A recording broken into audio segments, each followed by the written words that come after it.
And we are up.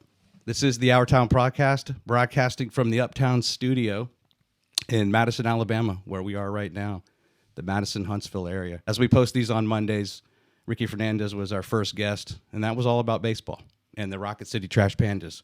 But we're going to transition to a different form of the minor leagues, meaning the Korn Ferry Tour. And sitting across from me is the tournament director for the Huntsville Championship, which is a part of the Korn Ferry Tour, which is basically the development or the feeder program for the PGA Tour, the Professional Golf Association. Penn Garvich. That's it. How are you? I'm good, man. I appreciate the invite. Appreciate the opportunity to talk Huntsville Championship and everything else, whether it's golf related or not, or even just Huntsville. So appreciate the opportunity to be here and chat it up. Well, hey, based on what you just said, golf related or not, let's talk about Friday night, because I saw you on Friday night. And let me set it up with part of the Our Town Podcast is also to get into why we love Huntsville. Right. And no matter where we've moved from or why, if we're local, it's 5:45 p.m. Friday night. My family and I go to Champy's for dinner, and we're on our way to the Huntsville Havoc hockey game. Got it. And where I've lived previously, there was never that opportunity to give yourself just that little bit of time to try to eat dinner, get back on the road, get to an arena. But we finished dinner about 6:35, paid the check. We're on the road, just a short drive from Champy's, which is off of, what's that? Is that Governor's? Old Madison. Old Madison? Yeah. It was basically kind of diagonal and across the freeway from the Trash Panda Stadium. And we got on 565, and the next thing you know, we're at the Von Braun Center, and we're seated. And it was our first time at the Havoc game. And just before they start the game, there's the person who, drops the puck, yep, similar to in baseball with the opening pitch, the first pitch. And they start running an ad for the Huntsville Championship. And I kind of turned to my family, oh, that's cool. I'm going to be talking to Penn Garvich next week on the program. And then they mentioned Penn Garvich is going to come out and drop the puck. And there you were. Perfect timing. So tell us a little bit about that. How did that come to be? How'd you get selected? So any and every opportunity we have to talk Huntsville Championship, to brand, just to push it out in the community, we're doing it. And we're kind of a little bit about our team. And so we are a sports marketing management agency based out of Birmingham. Eady. Eady. Do a lot in the collegiate athletic space, gymnastics, basketball. A lot of folks here in town have experienced some of those events. Elevate the Stage just recently, gymnastics. There at the VBC was one that we kind of own and operate, in conjunction with the city and the sports commission. And so our team, so we are, heavy in Birmingham. We got 2 in Charlotte. I'm kind of the lone wolf here in Huntsville. But our strategy and creative team, are, constantly pushing the envelope. Hey, how else can we get out in the community? What can we do?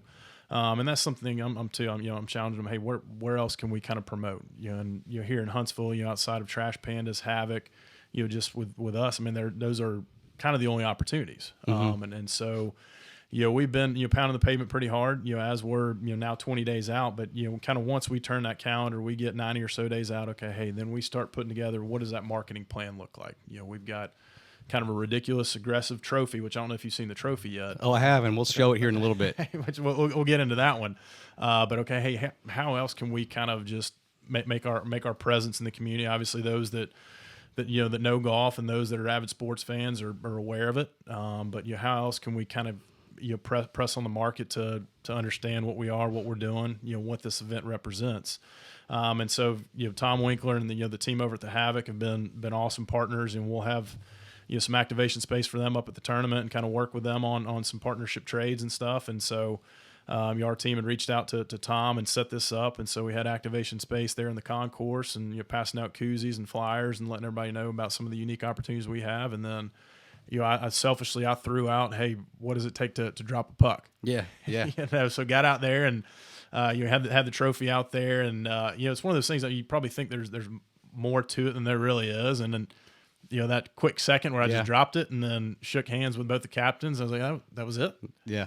But a cool experience. And obviously they do incredible job over there and have had a fantastic season. I think they got the playoffs rolling in, but, like I said, yes, a plan that we put together. Okay. Hey, how can we, get as many eyeballs and as many engagements as possible in this community? And you brought the trophy with you on the ice, I believe, right? We did. We Okay. did, yes. And it's so I had a UAH student helping me out this semester, and so he was kind of the trophy bearer, which you see most of the times, whether it's the Lombardi trophy or something like that, where you get the guy souped up in gloves, and little bit different scenario here. But strategically placed it right there on the carpet, where in all the pictures you see the trophy right there by by the captain. Let me show you something I bought at the concession stand. I'd be wearing it today, but honestly, it's a little tight. So I'm on my weight loss plan as always. But here's my Huntsville Havoc shirt. I thought it was pretty cool. I like it. Yeah. We bought the stocking cap, beanie. We bought some stickers, which is actually on my laptop in front of me. So we're big fans. Well, and how many? And that's probably the second game I've been to. Took my family. It maybe even been pre-COVID. Unfortunately, hadn't been back. But I mean, experiencing. I want to go back now. But it's cool to see. I mean, how many different styles of jerseys you got going on there, and just all the merchandise that's flying around. And it's a fun experience. It's a cool experience. They had the segment where they have like these bongo drums up on the the jumbotron, if you will, and they try to get you like hitting these bongos, right? It's kind of like the kiss cam and all that other stuff. So they have a lot of kind of fun features that bring the family to. It's a fun family event. Yeah. Well, that's between the Havoc and the Trash Pandas. I mean, it's just how creative can you get? Yeah. How can you draw so many people out? And obviously, the on field or on ice product is going to speak for itself. Yeah, but what are you doing? Yeah. Outside of that to draw full families. Did you bring your family to the game? I did not. I didn't take them. Didn't take them this time. But we've been before. Okay.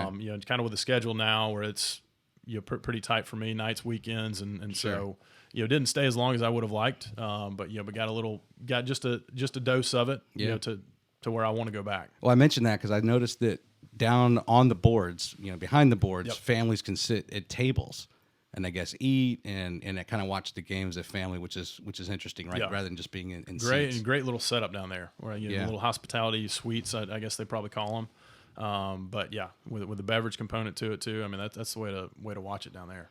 So let me ask you a little bit about you. Yeah. Penn, is that a family name? It is short for Pennington. Pennington. It almost sounds like British royalty, doesn't it? Absolutely.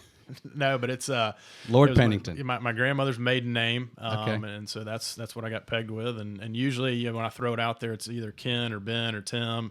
I mean, Right. it's never Penn, and so I've got to, whether it's Penn State or Pennsylvania, I got to kind of spell it out so they can catch on to it. Yeah, I mean, other than the guy from Penn and Teller, I don't. You might be the only other Penn that I've ever. Well, I've never met him, but you know what I mean. And I've seen and heard. There's a few of them out there where it's the fifth in a family. The fifth generation. Where you say Pentagon, and so it's Penn. So I've seen a few cases where they get that. But, and where'd you grow up? Grew up in Chattanooga, right outside Chattanooga. Okay, I thought I had heard you were a Tennessee fan on a broadcast or on a news clip because you've been interviewed much for leading up to the championship. Yep.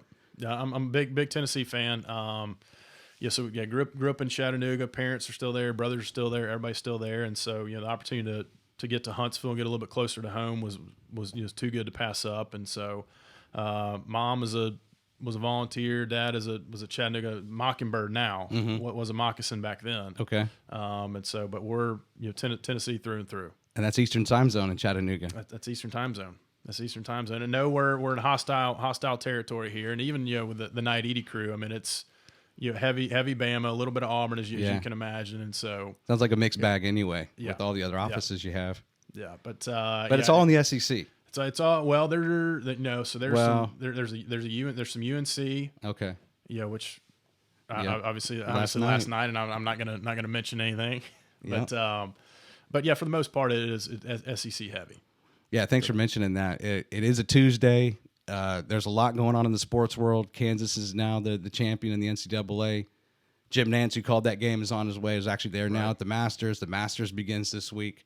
The Valero Texas Open just ended on the PGA Tour. I'll talk to you later about that because I think you worked with the Valero. But let me ask you this. So for those in the I would say the majority of people that live and work in Huntsville, they may have something to do with government contracting. Right.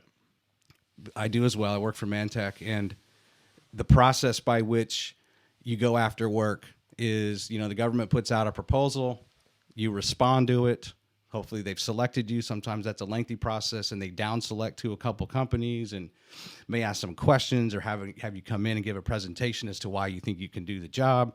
And then of course there's the, the pricing element. How much is it going to cost? Ultimately, what are you proposing?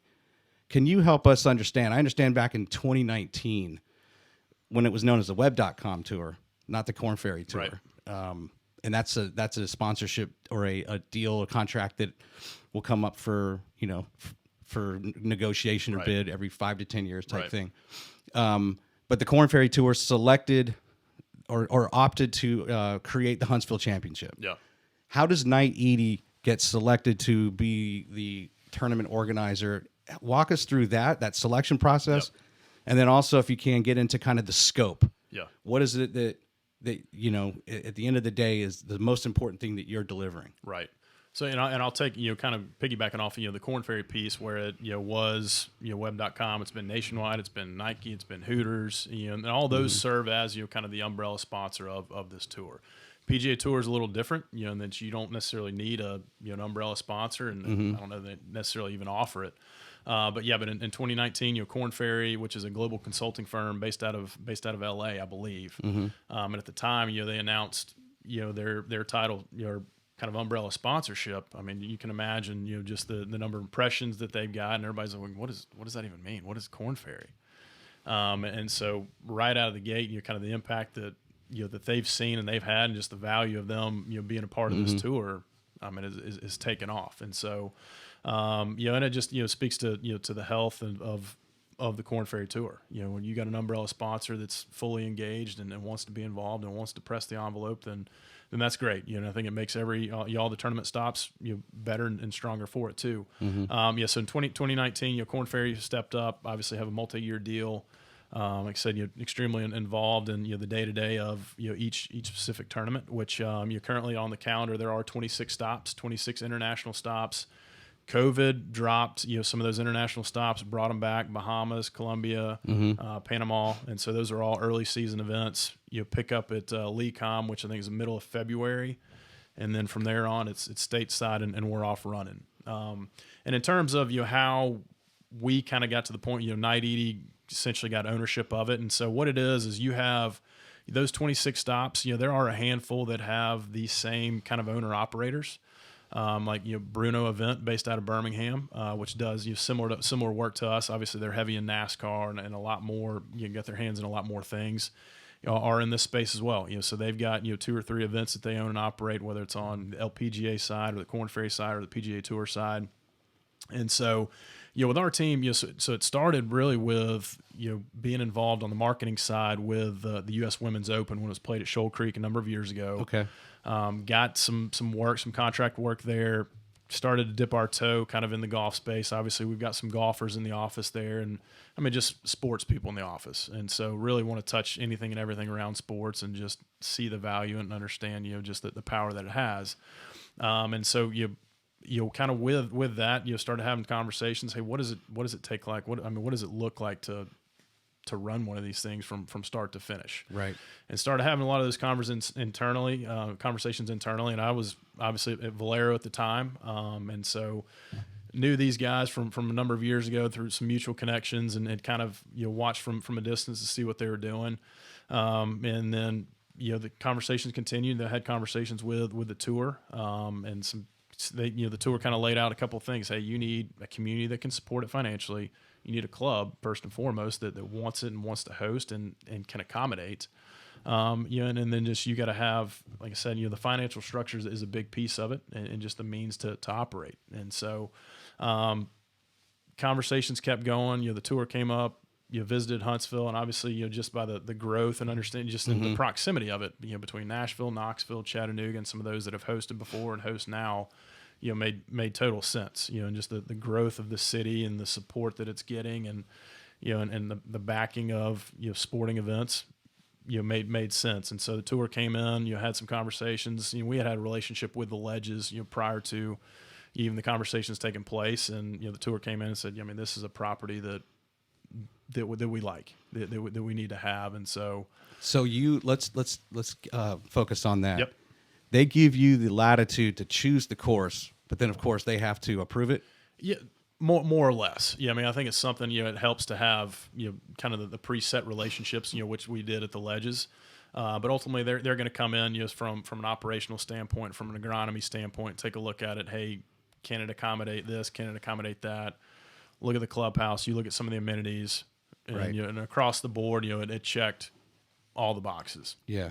So if I was to guess, and correct me if I'm wrong, but you've got number one, you got to be able to have places for fans to park. Right. You've got to get them there.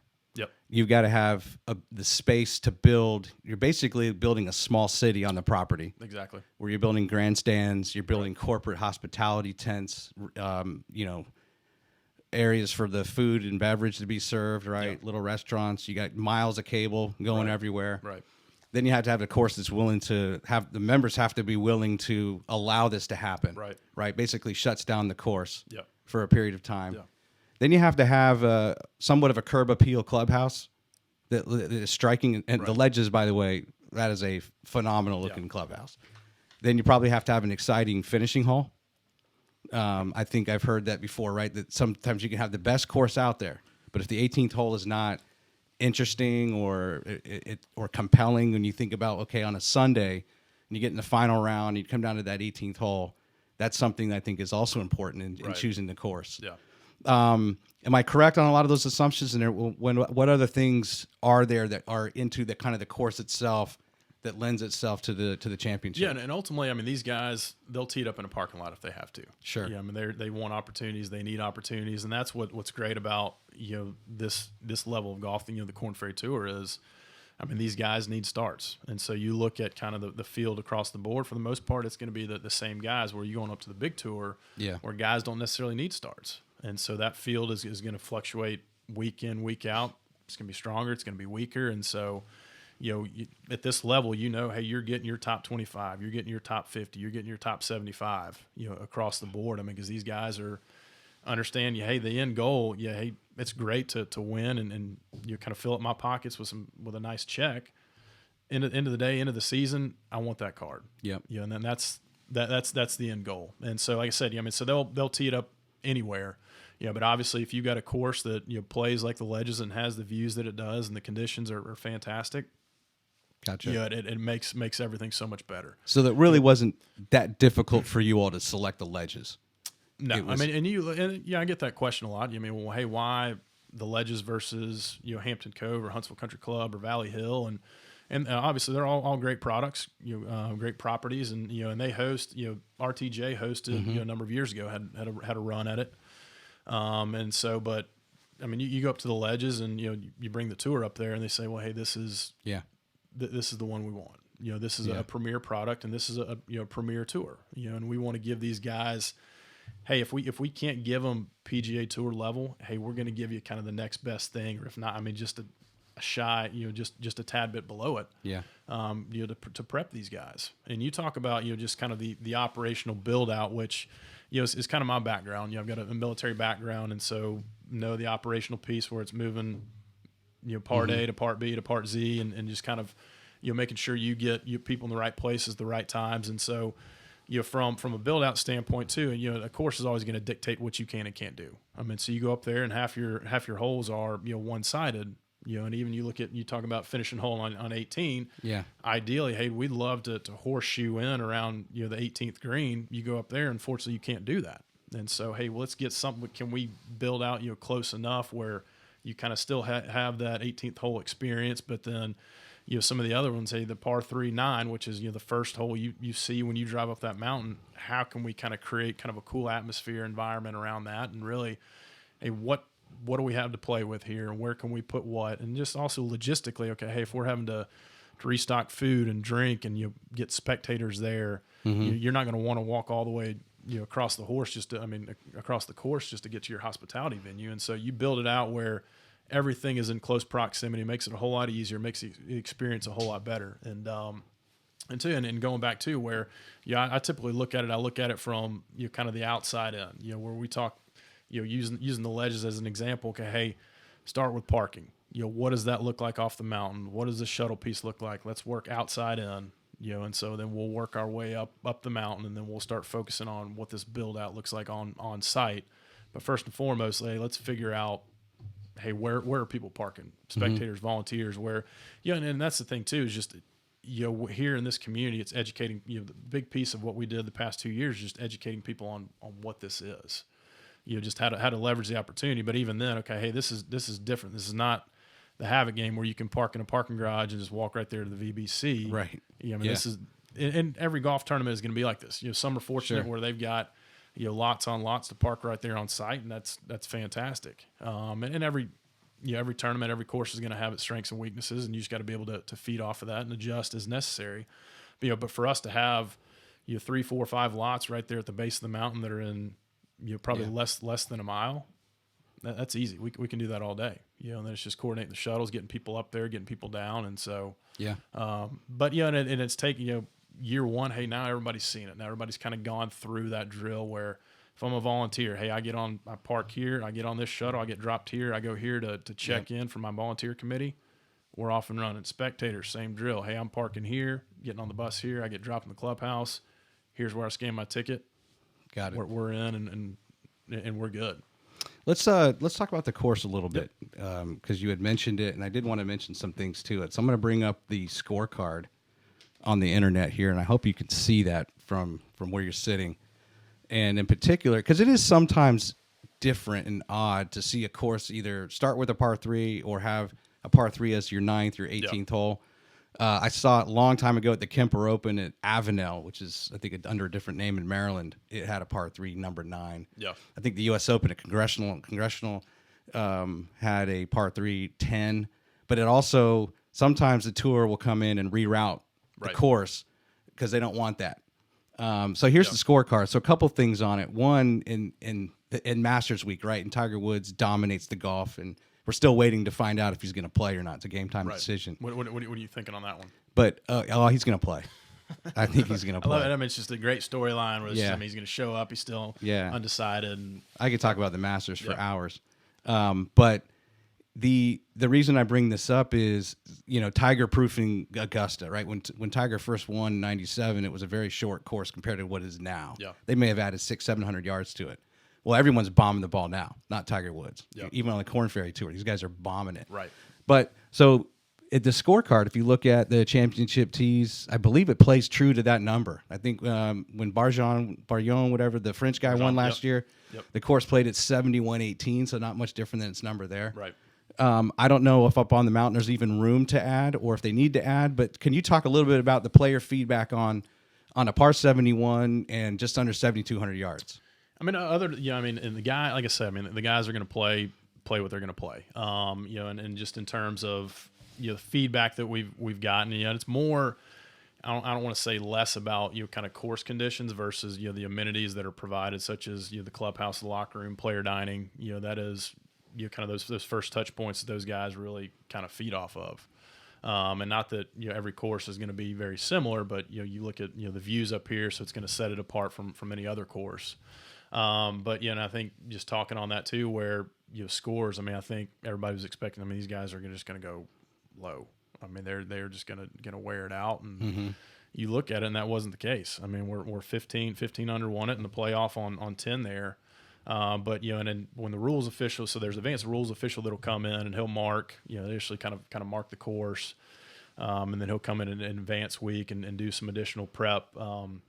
But question that was thrown out to him is, okay, hey, what are these guys going to go? How low are they going to go? What kind of what's your guess on what score wins this thing? And to your point there, the guy, there's no course that's going to contain these guys. Right. They're going to hit as far as they want, as long as they want. And one thing that he said up there where two things that are going to control them are going to impact them are the weather conditions. So you go up there and it's it's a little bit cooler. The wind tends to control it a little bit more. And then what are the greens doing? Yep. And talk around town where you go to the ledge, you don't go to the ledge, and so a lot of things that can kind of play with you when you're on the green, especially when you hadn't seen it. When it's different too from Korn Ferry Tour to PGA Tour, where those guys are playing those those same tournaments, same courses year in, year out, and so they know it. They know it like the back of their hand, and two, that hey, I've had success here, so I'm going to keep coming back. Right. It was TPC San Antonio where hey, Charlie Hoffman, hey, he's won there. He's going to keep coming back just because he knows it well. He has success there, and it fits him. Yeah. We're on the Korn Ferry Tour. I mean, there are 32% of these guys that now have membership status are all new faces on the Korn Ferry Tour. And so you've got a heavy percentage of these guys that have never seen it before, never played it. And so coming up here, it's going to be a new experience. And so, thinking, okay, hey, you can read a green one way, but then until you actually get out there and understand it and feel it, where, Thursday of tournament week last year, wind conditions were a little dicey, and it took, guys a while to get it going. And then you see it warm up Friday, Saturday, and scores, start to be a little more realistic and kind of what we expect. So let's talk about the importance of the Korn Ferry Tour. And arguably, since I think 2013, the PGA Tour did away with Q School, and that made the Korn Ferry Tour even that much more important. Right. So essentially, for those who are watching that don't know a lot about golf, the PGA Tour, you have to have a credential, right? You have to have a card. Yep. You have to have basically permission to, you might be a pro, but are you a card-carrying PGA Tour pro? Right. And at the end of the year, if you have not made enough money, it's 125. The top 125 or 130 will keep their card, and they have the ability to come back the next year. Right. For everybody else, in the old days, you could go back to qualifying school, which is also open to any Joe Blow in the country. Yeah. To try and make it. And you can go through local qualifying to a sectional, regional, whatever, all the way down to the culminating like a 7-day tournament. And then the top 30, hey, they're in, right? They get their credentials. And if not, you went down. At the time, it was the Nike Tour or the Nationwide Tour or whatever. And then you try to play into the tour the next year. So they did away with qualifying school. It makes it a little simpler. So now if you don't make it on the PGA Tour, you can come down to the Korn Ferry. But the same thing applies. You still have to play well enough to maintain your status, but they're going to give out 25 cards right away, and then I guess the other 25 go into a tournament. Yeah, so you got the three. So and I'll back up real quick too. Sure, please. So Q School is actually still intact, and so that is the only pathway to. Oh, it is still intact. Yeah, to the Korn Ferry Tour, and so okay. Yeah, so Q School feeds directly into the Korn Ferry Tour, and so. Where years ago, where guys could bypass all of it and go straight on the tour. Like the Spieths and obviously the Tigers, that is no longer. So they've got to funnel up through, and I want to say it's probably 75 to 80% of guys that are on, right. That on the big tour right now have gone through the Korn Ferry Tour, and they got on through sponsors exemptions to the PGA Tour, made enough money, and they bypassed Q School. Right. And and it's. You get on Twitter and you see some of the like Monday Q, which I don't know if you're on Twitter or follow. Highly recommend it if you don't follow Monday Q. Check it out, and really it kind of goes behind the scenes of the Korn Ferry Tour and just the kind of the week grind. And it is an absolute grind that these guys are going through. And so you look at it, okay, so you go through whether it's Latino America, you got the Forum Tour in Canada that all funnel up through the Korn Ferry Tour. And so you get through Q School, okay, so hey, stage 1, stage 2, stage 3. Stage 1 will give you X amount of stars, depending on your status there. Stage 2, will give you some, conditional status. And so, there's a lot of moving parts to it. But ultimately, you've got, a couple hundred guys that have some sort of status on the Korn Ferry Tour. You look at the fields, you've got 156 in the fields. You take out exemptions, you take out the Monday qualifiers, and so you got 140-ish spots, and you've got 200, 300 guys vying for those spots. And even your Monday qualifiers. You've got 160 guys. And these guys are studs. Are they doing a qualifier for your? Yeah, so they'll have two Monday qualifiers. They'll be set up at Huntsville Country Club, and they'll be out at RTJ at the Highlands course. Okay. And so we'll get 4 and 4 there. They're playing for 4 spots. Mm-hmm. Okay. And so you'll have a field. These are 120, 130, 140 guys. Vying for 4 spots at each one. And these are, I think they commonly refer to it as, I think it's either Honda or Valspar, one of those down in Florida. You look at the Monday qualifiers down there, and it's the who's who of golf. You've got tour winners and just, guys that have fallen back a little bit and are trying to work their way back up. It's crazy, just how competitive it is, and just how, like I said, it is truly a grind. And the only reason these guys are on the Korn Ferry Tour is just because there's not enough room, on the big tour. Yeah, And it's not to say they're not good enough. I mean, they're good enough, and we're seeing it, with Will Zalatoris. We're seeing it with, American Express. A couple weeks ago, where you had Lee Hodges, you had Paul Barjon. Mm-hmm. Two of our guys that were leading going into Sunday there. Yeah. And then you look at Thagala, who had, the lead at Waste Management on Sunday, was a Monday qualifier here.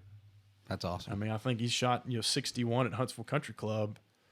Gets a start here, does well enough, earns his card at the end of the season, and now he's, making some money and making some waves. Let's show your champion from last year. Yep.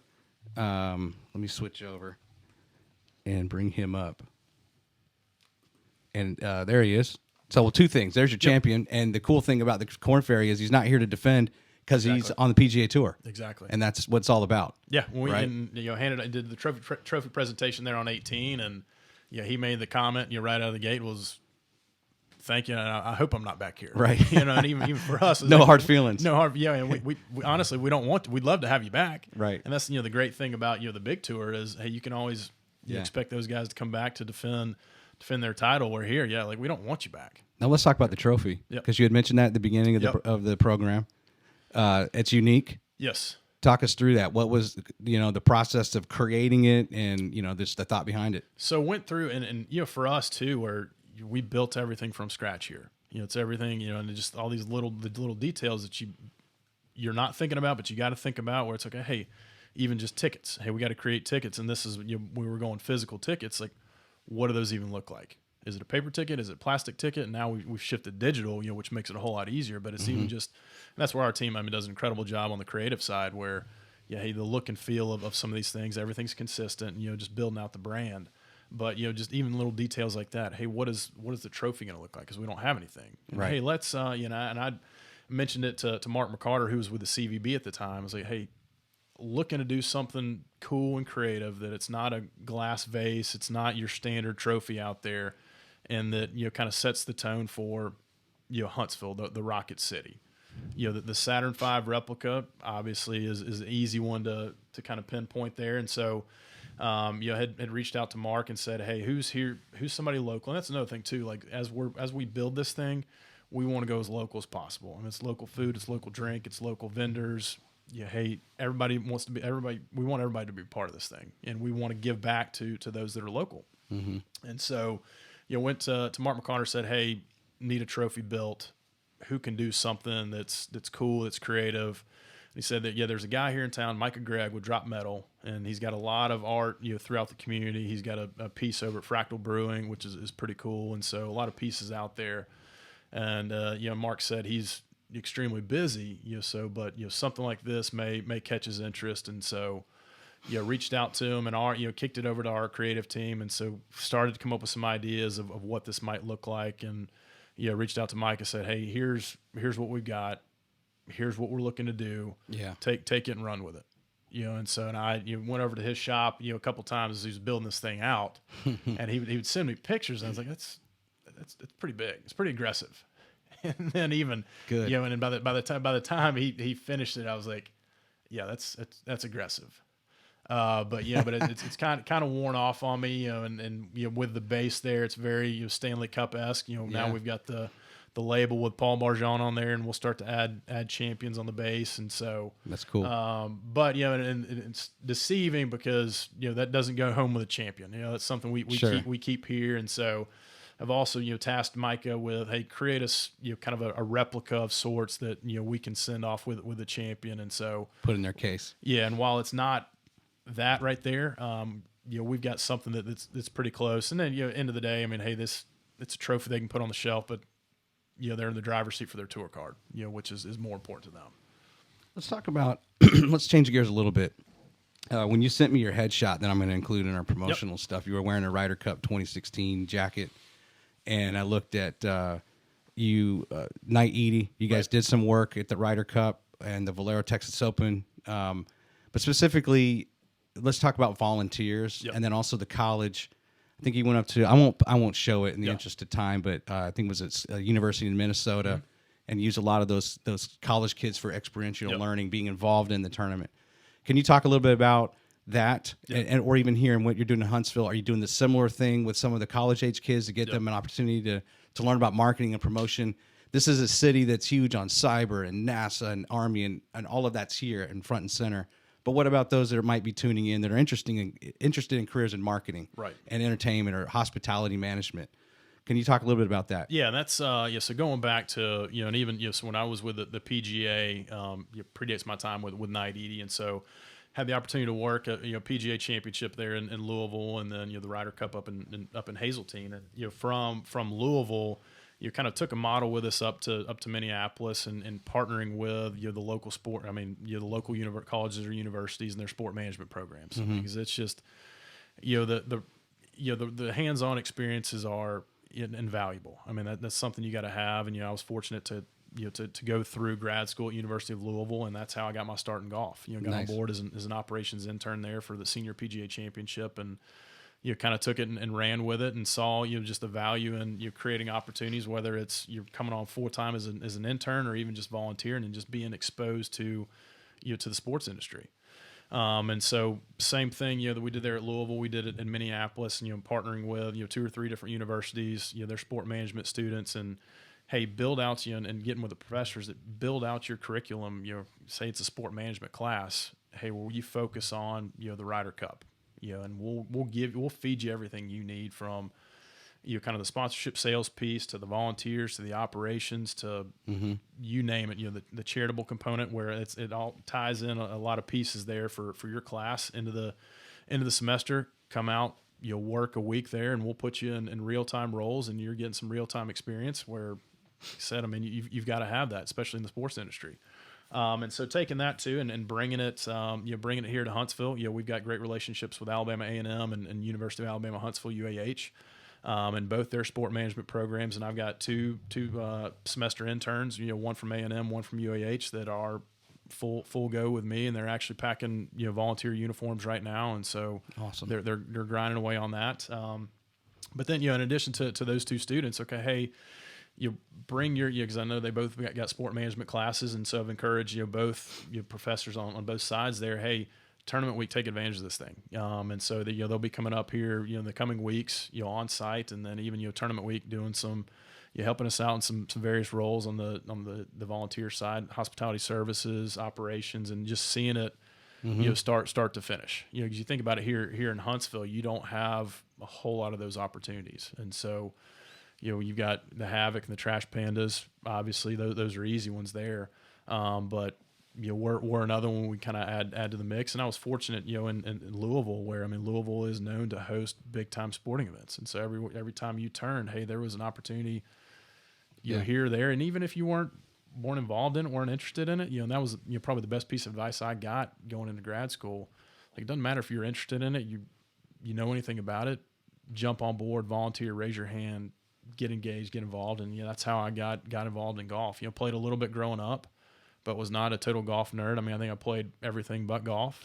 And I think, that's probably what's made it a natural fit, where I know I can kind of separate myself from it and understand outside the ropes as well as inside the ropes enough. And I think too, for most students where, I don't know, they're probably thinking, well, I don't know anything about golf. Let's say, I mean, that's probably less than half of it. I mean, it's just understanding, just events and the space and the business and the people. I mean, because that's, the focus for us. I mean, end of the day, I mean, balls are in the air and they're gone. The tour will handle most stuff inside the ropes. We build it out, we'll be in the loop on, kind of what we need to know. But it's just understanding, how everything, the kind of community involves and, all the moving parts to it. And so, so that is, a piece of it is it's getting, those sport management classes involved. And then another piece is, us, okay, hey, we come into this market, we have a blueprint for, our sponsorship packages. We've got a military initiative package, and it's got X, Y, and Z already built out in there. We start to engage folks in the community and say, hey, what do you think about this? And does this work? Does it not work? And, and that's, kind of a testament to our team, where, hey, we go into a market and, we're getting feedback. Yeah. Hey, does this work? Does it not work? And so, some of the programs that we've built out obviously now cater to, what is Huntsville? It's STEM, it's cyber, and so some of the sponsorship programs, and while I want to say it's a stretch, kind of leveraging the golf piece of it, but end of the day, if all we've done is create a 4-day golf tournament, we've done a disservice, to ourselves and to this community. But just, I mean, and that's what people have to understand. Where okay, hey, and it'll take some time too. Where year one, okay, hey, you see it as a golf tournament. Year two, year three, hey, we start to make more of an impact. Sure. We've got a military support fund that we've created through our philanthropic partner, the Community Foundation. We've got a 4 Cyber Scholarship Fund, which is partnership with Huntsville City, Madison County Schools, UAH, and Alabama A&M. And so a lot of things that we're doing where we're slowly kind of pushing it out there in the community, and people are understanding it and seeing it. Okay, hey, this is and it's like I said, I mean, the golf tournament is the piece that drives it. It's the vessel, but understanding, okay, hey, there's a lot more to it than just the golf. You mentioned something to me on the way in, because the one question I had was whether or not this is a full-time job. There's plenty of us who have organized golf tournaments, right? Plenty of people watching this will, in your spare time, you're on a committee and you organize a golf tournament. However, to ultimately return a product, and like you mentioned, you're not just delivering a 4-day tournament and a champion. Yeah. You're building a community and involving the community, and it doesn't even necessarily have to deal with golf, right? Having said that, you had mentioned to me that you're 11 months out of the year in an office locally, and then in the last month, and at the beginning of the broadcast, you talked a little bit about that 90-day out plan. Right. You're now, I think you mentioned 1 month out. Now you move to the course, to the clubhouse to do your work. Yep. So can you talk a little bit about the fact that this is your full-time gig, the Huntsville Championship. Yep. And even though when it ends and the champion's declared, that next Monday you start preparing for the next year. Right. Yeah, and it's and get that question quite a bit too, where hey, this is, I mean, it's just a golf tournament. Well, you go up there and you actually experience it, where to your point, I mean, we're building out all temporary structures, and so there's a process behind it, different than a stadium or an arena where, okay, hey, you may think it just happens overnight. Well, I mean, I think once people start to dig into the weeds and understand just all the moving parts, and even like my wife said it the other night, she's like, I don't know how you do all that. I mean, because you rely on so many different people, whether it's volunteers, it's vendors, and I mean, everybody's got to be moving in the same direction. Everybody's got to be in lockstep to make this thing work and make it successful, which is cool. Yeah. And it's obviously it's high stress, high pressure. But at the end of the day, I've got volunteer chairs that have never been a part of it that say, "Wow, that was pretty cool." Mm-hmm. And that's what keeps you coming back. But yeah, so and talk about just the build out of it too, where full on Huntsville Championship. We've got some other events that we're we own and operate. So if there's something here in Huntsville, I'll jump on. I'll help out where needed. Gotcha. Come Monday, May 2nd. We're off on 23. We're already working on 23 in terms of kind of the sales process and what some of those packages look like, and so we're already looking ahead to 23. And so and there's phases of it where okay, hey, 30, 60, 90 days out post-tournament while it's still fresh. I mean, you want to hammer people, no different than the process that, the Trash Pandas have, where, hey, we want to renew our season ticket holders, our sponsors. We got a certain window while, hey, it's hot. They've had a great experience. They're coming off a high. Let's go attack now. And so no different for us. We're 30, 60, 90 days out. We're trying to get those renewals as multi-years and trying to lock them in as soon as possible. Obviously, we've got a couple week teardown, with all the infrastructure up there. And so and then come summer into fall, we'll start to shift into kind of volunteer related focus, where we'll start to push out registration for volunteers, all those that were volunteered last year or the year before. And so and then from there it starts probably about the turn of the calendar is where it really starts to get operational heavy, where it's solidifying what's new, or kind of what the build out's going to look like. And it's everything from your tents to your flooring to your furniture to your carts, restrooms, your concessions, all that. And is it rinse and repeat, or is it, hey, what can we do to kind of enhance it, make it a little better? And that was for a big piece of year 1 to year 2 now, where hey, we had a great year, extremely successful, great attendance, and we didn't necessarily know what to expect up there. And so, I mean, heck, if we had 200 people, I don't want to say it would have been a win, but I mean, 200 people showing up, well, hey, we've done something. We've reached 200 people. But even knowing, hey, the sponsorship piece and us, what we're selling is a heavy bit of it. As we kind of build it out, we focus on hey, what do we do right? What do we do wrong? and it's all constructive criticism. I mean, Yep. we want this thing to be valuable to the community. We want everybody to feed off of it and everybody to enjoy it and keep coming back. And so, And I think fans would expect changes, right? We're used to, hey, what's going to be different this year? Right. And you re-up in 2024 with the Korn Ferry Tour? We got just a 5-year deal in place. And so with COVID, we got six to play 5. Okay. And so we'll have three more after this. Awesome. But yeah, and it's, while it is, rinse and repeat, for the most part, there are elements that we didn't know. We didn't know what foot traffic was going to look like, where they were going to go. I mean, groups are headed here, they're headed there. Versus, hey, we'll build this out and we'll have a kids zone, we'll have food trucks, we'll have beer, we'll have spirits. Put it all in one spot, which is good. But now knowing, hey, people are going to get up and be mobile, move around a little bit, follow some groups, which is great. And we'll continue to, and we're learning as everybody else is learning.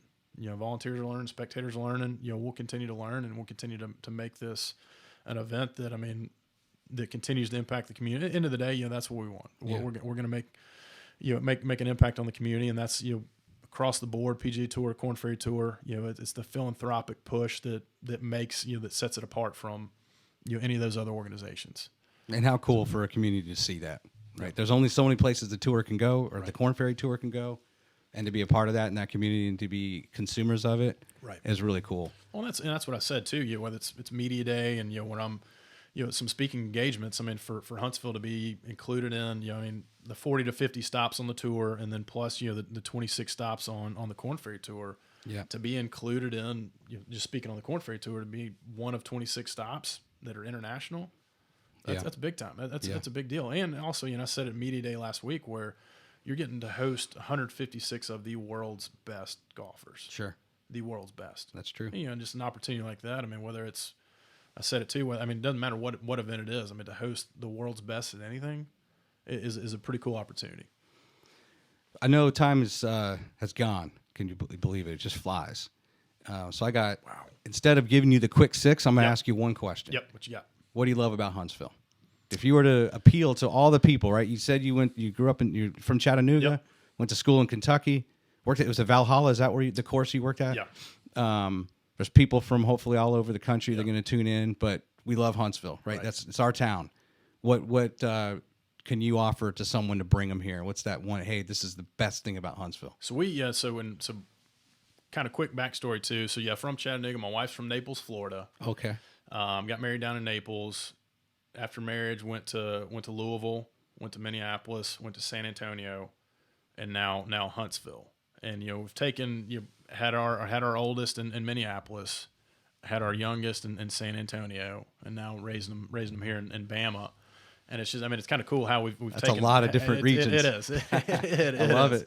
But how we've taken kind of bits and pieces from each one of those stops and kind of brought them with us. And like I said earlier, where especially for me, the opportunity to get a little bit closer to home has been cool. Naples is a different story. At least we're driving distance now. Right. But I think just where we are and the stage of our life with little ones. I think just the family focus and just the opportunities there are to to grow as a family, and we're connected to some great families where we live and just in the community. And the community's embraced this tournament, embraced us. And it's never easy. And my wife will tell you that, where, for me, day in, day out, I'm out in the community and kind of engaging. And half the time while I'm, the first, your priority is the Huntsville Championship, but kind of the secondary piece is, hey, how can I recruit some friends for my wife and, kind of make some connections and get her more plugged in. And I will say, here in Huntsville, we've probably done that, quicker than any of the other stops. And I think too, where,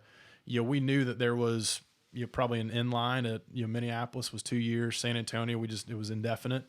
But I think, here, obviously we're going to ride with the tournament, and 5 years, the hope is it, goes another 5 and another 5, where it becomes just an absolute staple of the community. And, but we're here for the long haul. Love Huntsville, but I'll go back to, kind of the, just the family focus, family friendly environment. And you see it and I see it, just the opportunities that are out there. And as it, everything continues to grow and increase, and, there's a lot more, for us to do. I never tire of, whenever I go to any store, they'll usually end with, have a blessed day. Yeah. You know, and there's plenty of parts of the country you're never going to hear that. No. And it is you feel that they have genuine concern, right? Yeah. And for their fellow neighbor. Yeah. When do you look at, I mean, just like with our volunteer program, you know, we've had 467 volunteers last year. We're about 440, you know, this year, and we'll probably get to that number easily. But you just think about, you know, the majority of them are, you know, Ledges members, or they're just ingrained in the community. Yeah. And, you know, just an event. Anytime you bring something to community, I mean, just for them to embrace it as quick as they have, or I mean, just using the tournament as an example. Sure. I mean, it's incredible, you know, and it just goes to show. And even, you know, you're dealing with a COVID year. Okay, hey, we've got all these sponsors that are committed. You know, we have to cancel. Yeah, and it's an awkward. I don't know that anybody's ever had to do it, but I mean, I think, you know, sports organizations across the board. Okay, hey, we've got to go out and have this conversation. Well, you know, hey, your dollar's already invested. Can you roll over? Yeah. And just the number of companies that said, we're good. Let's roll. We'll roll it over. You know, the assets, everything rolls over. And I think that's just a testament to this community, and then those that, you know, believe in events like this and know, hey, this is only going to make us stronger in the long run, and it's, you're going to put us in the spotlight.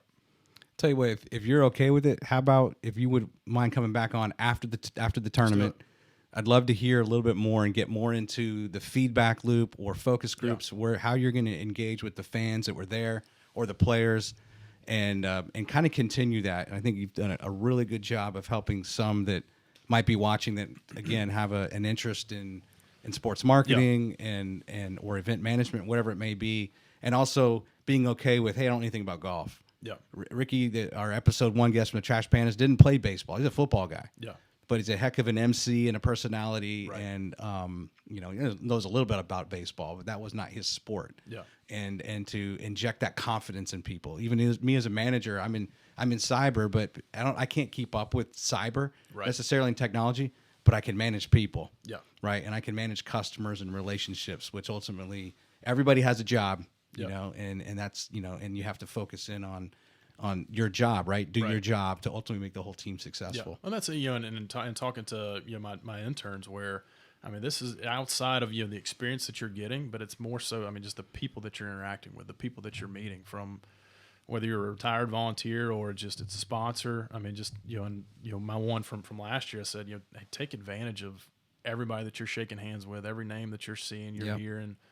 I mean, because you never know when, hey, some point down the road, even if it's whether it's sports related or not. I mean, there are, you know, so many avenues that, okay, hey, I think, you know, students, or those that are, you know, want to get on a sports track. I mean, I think you get so, you know, focused in on, well, hey, the MLB and the NHL and the PGA Tour, where you don't think about, hey, there are hundreds of other avenues where you can go, where you're touching it. And to be honest with you, I mean, you may get involved in something like this and like, well, hey, this is not what I expected. I mean, it's not all that sexy. I mean, you're not watching golf. I mean, you know, last year I watched the playoff almost because I was forced to, you know, walking inside the ropes, and that, you know, that was about the only golf I saw. Right. And so, but it's more than that. I mean, it's the interactions, and, you know, it's the piece like I talked about, where you get, I mean, so many moving parts. You get so many just individuals from different backgrounds, different leadership levels that come together that make this thing work. And I mean, that's what's cool. And just, I mean, just how many people you're interacting with, and you take those tools. If you got it young, then you take those tools to help organize your church picnic. Yeah. Right. Or an outing, a scuba dive trip or something with 10 individuals. Right. And there's those components of anything you do where you're handling logistics and all that translate and apply to anything. And potentially, you know, and you take that experience, right, and that confidence of, man, wait a minute, there's really nothing bigger than something like the Huntsville Championship.